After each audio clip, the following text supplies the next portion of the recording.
Hello ladies and gentlemen, and welcome to my new project. This is Super Mario Land 2, 6 Golden Coins, DX Edition, which I shall talk about in a second. We will begin straight away. So this is a relatively straightforward Mario game. It has an overworld map. It was one of the first, if not the first Mario game to do this, but we can't actually use said overworld map yet. Controls, simple enough, run around and jump, and that's basically it. It's split into 6 kind of worlds, and I'm going to split this into 6 levels. So there we basically have it. I don't know how much I'm going to have to talk about, because this is always the case with platforming games, that they don't give you necessarily a lot to work with, so you gotta supply your own to a certain extent. But, first off, right. Yeah, you get the, okay, it wasn't quite the right one, but I get the weird sense I get with games of this kind of age. Right, not necessarily this age, but games I played a lot as a kid, which I did with this one, which tells you, oh, bloody hell, basically you get this weird sense that something is there, and I'm going to get that repeatedly throughout this game, because I have not played this, certainly fully, in quite some time. I was trying to think how long. It's been several years, I suspect. Ooh, so, invincible stars make this music instead. Oh, you have a little bell to ring halfway through the level. A lot of this was surprisingly unusual for Mario games. It's one of the first ones to do it. No, things are counting up. If you kill enough enemies during that time period, you will get a 1-up. Which brings me on to... Oh, there's actually all sorts of bizarre stuff in this game that isn't in other Mario games, and that's part of it, but and as are those blocks. But we'll deal with that all when they become relevant. For now, yes, if you're invincible and you kill enough enemies, that gets you a 1-up. For every enemy you kill beyond, I think it's 8 or 9. Those blocks we will deal with in a bit. Oh, balls. You will notice, standard Mario stuff, I've now been hit, so I've shrunk down. When I was larger, you'll notice I was doing something unusual, and I'll talk about that in a sec. For now, the end of the level is here. You can get it just by walking into the goal, but if you ring the bell, you get a little bonus thing, which varies. So this time it's the Grab-O-Matic. Press A, and down it goes. And stacks up a nice little 3-up, which is brilliant. You'll notice as well there's an unusual power-up in there that's never been in any other Mario game since, which makes me sad, but we'll be getting to that. So, welcome to Super Mario Land. The plot is, Super Mario Land 2, but the level is called area is called Mario Land. The plot is simple. Wario, you see him there, the ugly bastard, has overtaken the castle and has locked it behind 6 golden coins that he's given to 6 of his minions. And he's running around up there like a little bastard. We have to defeat each of the bosses of the 6 areas in order to proceed. There are various things, I'll show you off the place first. Firstly, there's the tree zone. There's this thing, which I'll deal with later. There is the hippo soap bubble up there. There's the macro zone here. Oh, didn't want to actually go into the macro zone. We shrink down for the macro zone, hence we are micro. You'll see the space zone up to the north here. Pumpkin zone through there. The Mario zone there. And then finally down to the south, the turtle zone. And we're going to kind of proceed from the bottom up, I think. That tends to be difficulty order, certainly. So we start with the tree zone. And level 1 of the tree zone. I was going to give it a name, but they don't have names in that. So every level has got a very distinct feeling in this one. This one has weird little mole people that come out of the ground. And frogs that run along and trying to lick you. And other than that, that's about it. Oh! He did me in! So as you can see, when you reload back at the beginning of the level. There are only 2 possible places to reload, the beginning of the level or the halfway bell. As you'll have noticed there, that was horrifying. As you'll have noticed there, I nearly did exactly the same thing again. I did not get as far as the halfway bell, therefore you just begin back at the beginning. There's an arrow pointing above my head. I knew it was there for a reason. There's an arrow pointing up here, like it's literally, it's not even an arrow, it's a, what's it called? A hand! God, could I really just not think of the word hand? That is shocking and embarrassing. Right, come on. You're telling me to do this for a reason. There we go, yes. There's an invisible stairway here. I'm gonna guess. Oh, there we go. There's something juicy up here. Oh, it's a 1-up. Excellent. My health, I was gonna say, but life is probably more accurate. My lives are displayed. There must be one more that I'm missing because I can't seem to make that jump. There we go. No, I just wasn't running properly, I suppose. Oh, a weird fightadillo. I'm not able to fight him really at the moment because you need to be larger than we are. And a weird upright dragonfly. There's a lot of very strange enemies in this game, and they all have names, and I'm sure, and I don't know any of them, so instead I'll be referring to them as what I called them when I was a child. Actually, no, that's a lie. I know 2 of them. One of them is a Goomba. Ah, there's the halfway bell. Goombas obviously are unchanged, and then there's Paragoombas, which I had a certain name, well, my brother specifically had a name for when we were kids, which I'll be calling them exclusively throughout this. Can I I'm worried I was going to get trapped in there by some kind of frog nonsense. Oh, it's that guy, that Drillbur there. Drillbur is a Pokemon, I think? Either that or I've just made it up.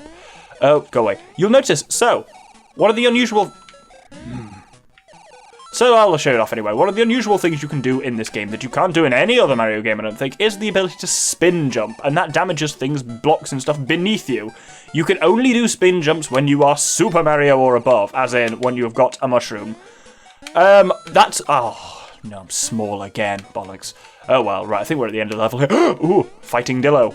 I can't remember what I called them last time, but I think I've just come up with a new name for him every time. Oh, there's another invisible stairway here. I'm just worried about falling off into spiky nonsense below. Oh, there we go. Right. Oh, this is horrifying. Can I run over these holes? Yes, I can. So this is another one of those Mario games where you can skip over wee holes by sprinting properly. And down there.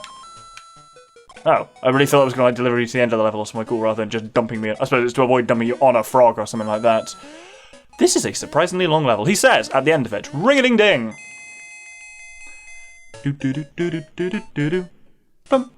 Also, I fucking love the music in this game. It's an absolute masterpiece in irritating 8-bit music. So this is that Japanese game whose name I can't remember, but the thing follows along the wires where the mice aren't eating and gets you a 1-up. Now we move into the spooky level of the tree zone.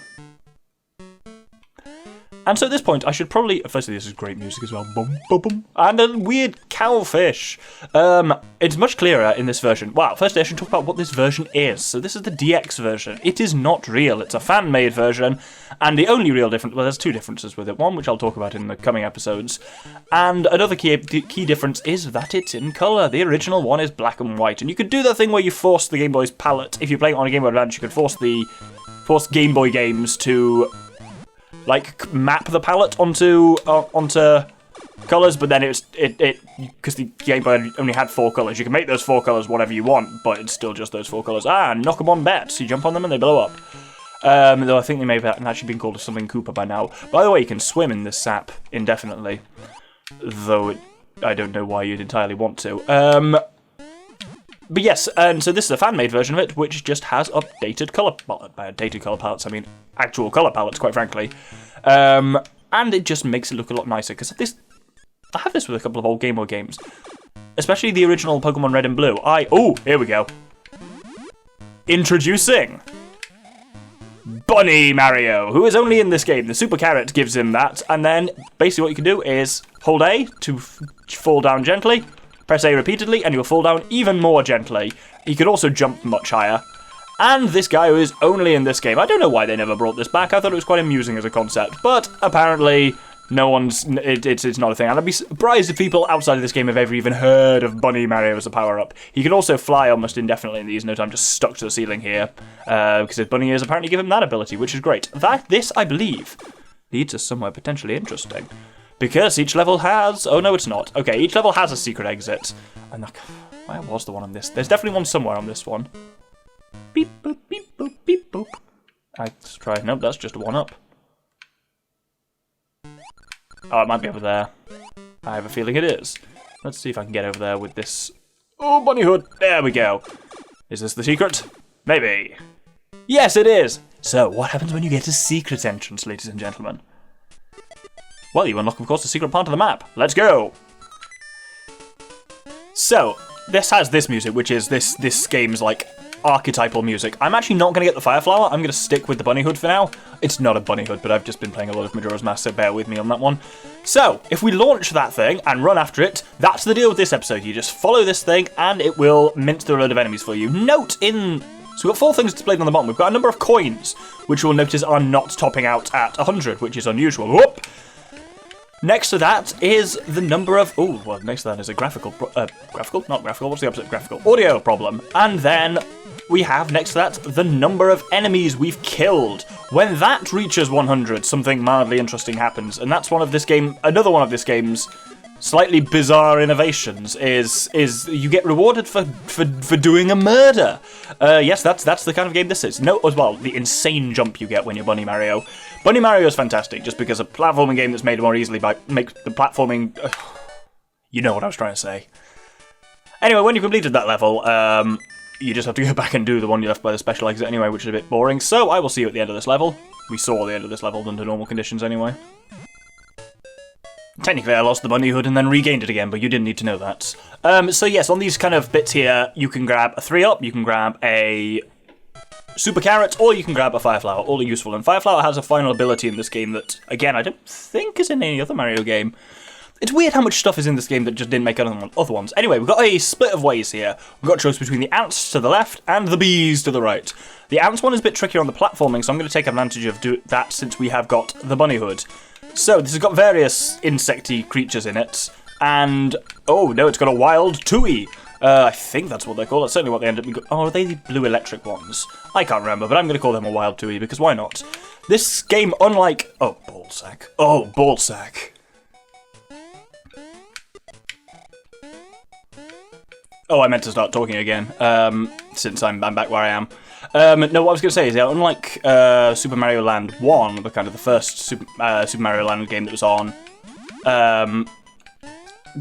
the Game Boy Advance, this one has a lot of more of the kind of the... Oh no. Oh, that was horrifying. Oh yeah, the other weird fucker that fucks off, yep. No idea what happens if I touch them. I don't know if they're enemies. Do you go spiky? You don't go spiky. Some of them do. But yes, this has mostly enemies that you remember from Mario... Ooh! Just a raw carrot in the wild. Wonderful. Right, I should clarify. When I mean raw carrot, I mean, like, most blocks in Mario games tend to be like, if you're small, they'll give you a mushroom, and if you're a mushroom, they'll give you something special! Really? That's how we're gonna play this? Well, I guess I'm back down here then. Cool. I banged my head off it. I mean, okay, cool, I got a free 1-up out of it, but still. But yeah, usually you get a mushroom, and if you're a mushroom, you get something special, whereas this time we got just a raw carrot, as I called it, which I'm aware is also a thing. And it would be a carrot anyway. Anyway, with that done... Oh, oh, don't give me a carrot. Oh, don't fine, give me nothing. Okay, right, I shouldn't have said don't give me a carrot, because it hurt me and it gave me absolutely fuck all. So we have the option to go back and do the bee level, but I have no interest in doing that. So we will do the boss level with Spookin' Toucan at the end of it. Right, the bosses in this almost certainly have names, and I am almost certainly I am not aware of them, apart from one of them, I think. These you will recognise from other games. These are Paragoombas, or I couldn't... Oh, I just had weird flashbacks to Wario Land 3. They're kind of owls in that. If people have seen that game, you'll know what I'm talking about, and they were very difficult to control, and I think of these games, this game and Wario Land 3 kind of in a similar breath, because I got them at the same time. Oh no, I didn't actually. I must have had this before, because I only got Wario Land 3 because of the colours in it. It was a Game Boy Color exclusive, and I didn't have one of those, so I must have got that when I got Game Boy Advance, whereas I had this from the start of my Game Boy. Because we had this. Oh no. Oh no. Oh no. Oh. Yeah, because I had this, I had Pokemon Blue, and I think it's Mario Land 1, I think that was basically it. Oh, and the Toy Story 3 game, that was it. No, not Toy Story 3, because that didn't exist then, Toy Story 2. Which was actually surprisingly good. Dude, I should let's play that at some point, my next project. Anyway! Time for a boss, and this is probably the most straightforward one. He'll probably come at me. Oh no, he didn't. He's gone over there, which is great. We just need to jump on him, and he moves in U-shapes around the map, so there's your moment to jump and bang onto him. This is even easier by Carrot, but he doesn't really do much in the way of attacking, so you basically just need to jump about there. It's just about knowing when you can time the jump to hit him. And I love that fucking intro with a... Anyway, that's him dead. 3 hits, all it takes. Easiest boss.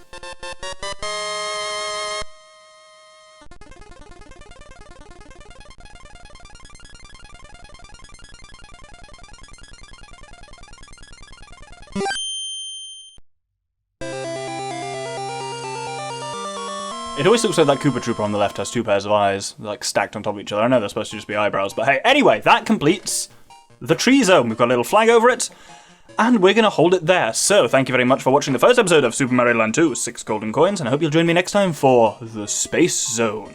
Thank you very much, and good day.